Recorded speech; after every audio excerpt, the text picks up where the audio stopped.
ఏసై బిడ్డగా మారాను అని అంటున్నాడు. కానీ ఏ మాత్రం ఆయనలో మార్పు రాలేదు.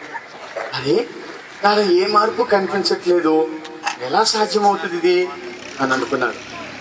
అనుకొని దేవుని దగ్గరికి వచ్చి ప్రార్థన చేయటం మొదలుపెట్టాడు.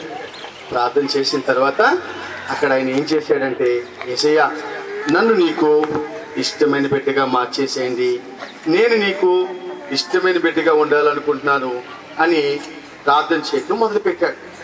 ఎప్పుడైతే ఆ వ్యక్తి ప్రార్థన చేయటం మొదలుపెట్టాడో ఆ వ్యక్తిని యేసయ్య చూస్తూ ఉన్నాడు. ప్రార్థన చేశాడు చేశాడు చేశాడు చేశాడు కొద్ది రోజులకి ఏమైపోయాడో తెలుసా? పాత వ్యక్తి మారిపోయాడు, కొత్త వ్యక్తి వచ్చేసాడు. పాత వ్యక్తి మారిపోయాడు, కొత్త వ్యక్తి వచ్చేసాడు. పిల్లలు, మనం కూడా కొత్త వ్యక్తులుగా మారాలి అంటే ఎవరు మనల్ని మార్చగలరు?